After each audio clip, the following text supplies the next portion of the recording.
ओम शांति। हम मनन कर रहे हैं राजयोगी जीवन की आधारशिला ब्रह्मा भोजन।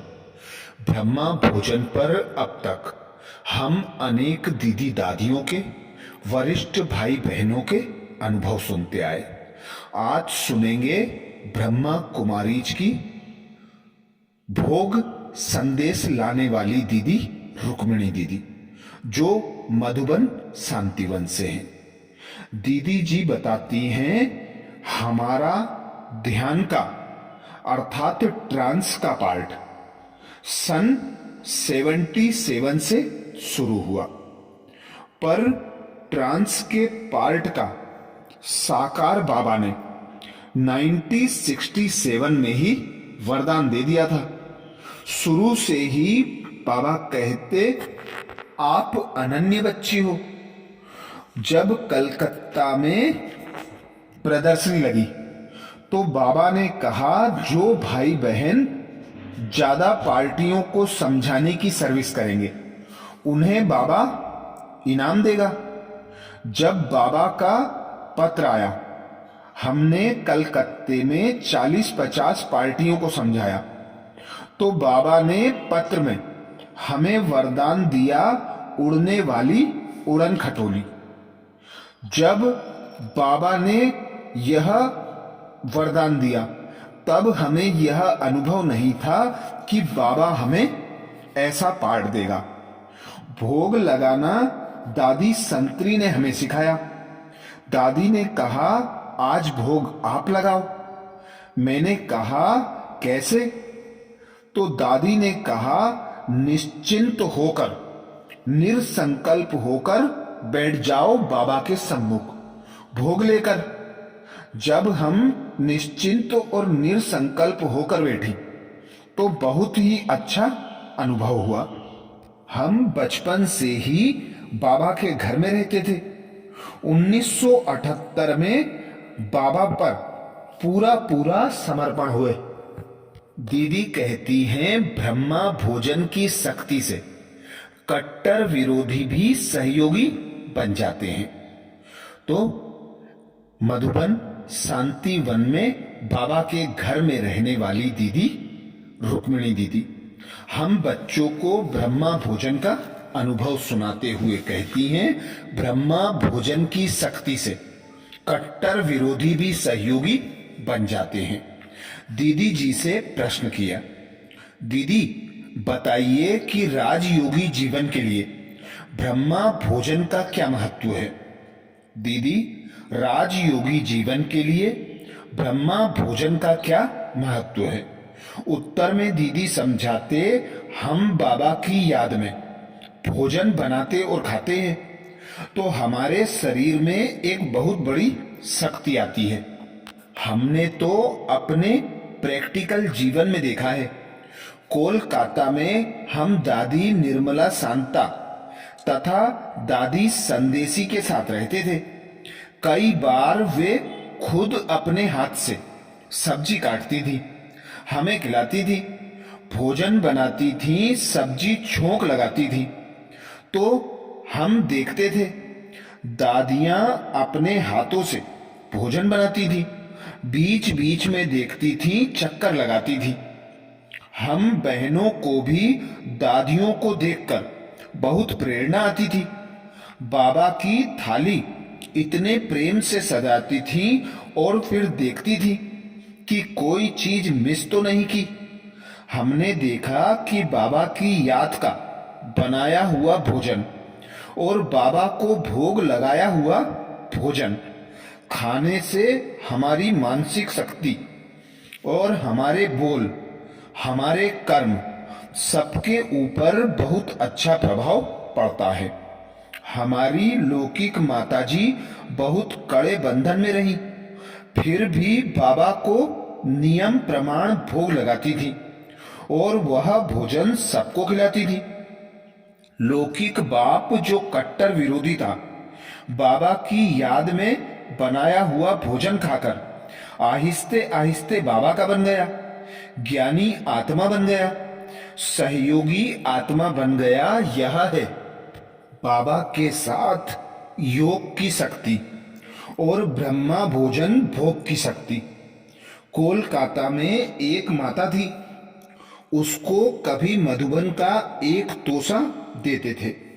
उस तोसे को अपने परिवार में 10-12 लोगों को खिलाती थी और खिला खिलाकर उसने उस परिवार के 20-25 लोगों को ज्ञान में चलाया। एक दूसरी माता को देखा, हर सतगुरुवार के दिन बाबा के घर से अमृत लेकर जाती थी। हमने उसको बोला था कि तुम अमृत जरूर अपने युगल को पिलाओ। वो बहुत बंधन डालता था। एक दिन अचानक उस माता को उसके पति ने कहा कि मुझे तुमसे तलाक लेना है। उस भाई को कोर्ट में 4 तारीख को 4 बजे पहुंचना था, लेकिन वह दिन और समय भूल गया। उस माता ने सुनाया, मैं 4 बजे के समय बाबा के घर में बाबा के कमरे में बैठी थी, योग कर रही थी और फिर घर गई तो पति ने कहा मैं तो तारीख भी भूल गया, समय भी भूल गया। ऐसे करके माता बंधन मुक्त हो गई। अभी तो उस माता का पति अपने आप फ्लाइट की टिकट देकर उनको मधुबन भेजता है। तो हमने कई अनुभव किए हैं कि भोग की शक्ति से कैसे मनुष्य आत्मा के मन की वृत्तियां, मन के विचार शुद्ध हो जाते हैं। पानी भी पियो, दवाई भी खाओ, पर बाबा को याद करो, बाबा की याद में रहकर खाओ। बाबा ने कहा है दवाइयां ड्राई फ्रूट है। बाबा ने कहा है दवाइयां ड्राई फ्रूट है।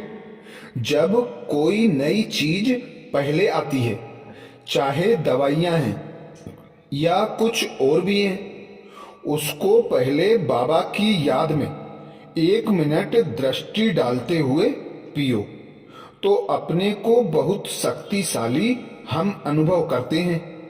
मन, तन और विचारों की शुद्धियों से हमारे जीवन में बहुत परिवर्तन आता है। ये विशेष बाबा की याद के बने हुए ब्रह्मा भोजन और याद की शक्ति का बल है।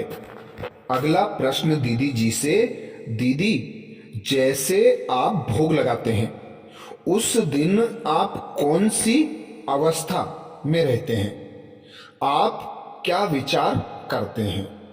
दीदी से अगला प्रश्न किया, दीदी जी जिस दिन आप भोग लगाते हैं उस दिन आप कौन सी अवस्था में रहते हैं?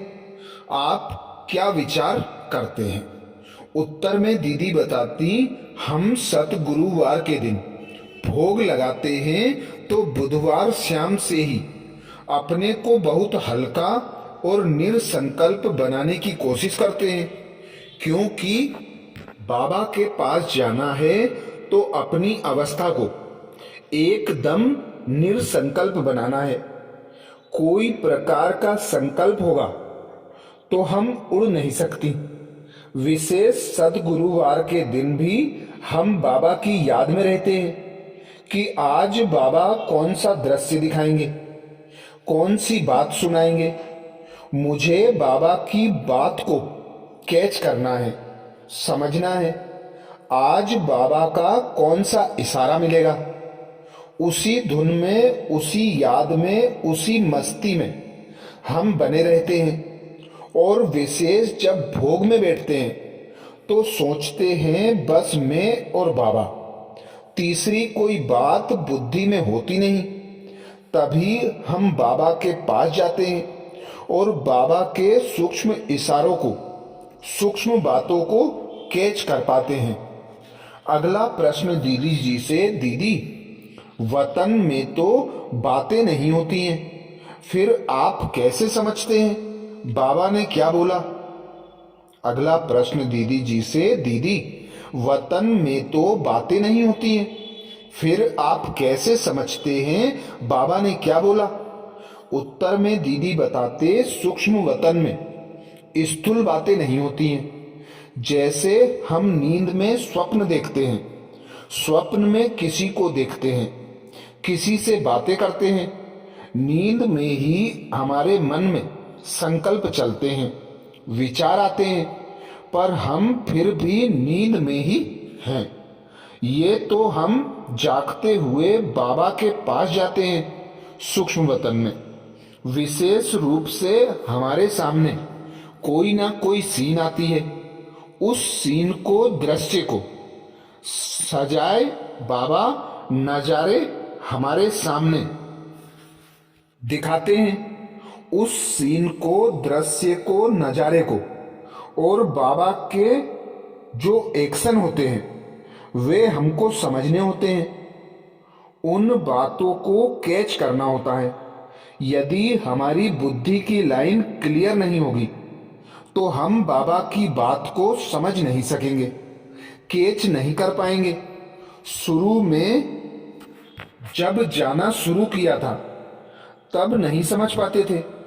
कई बार आधा सुनाते थे, नीचे उतरते ही भूल जाते थे। अभी तो काफी समय 40-42 साल हो गए हैं। अभी तो बाबा की बातों को, सूक्ष्म इशारों को बहुत अच्छी तरह से समझ जाते हैं।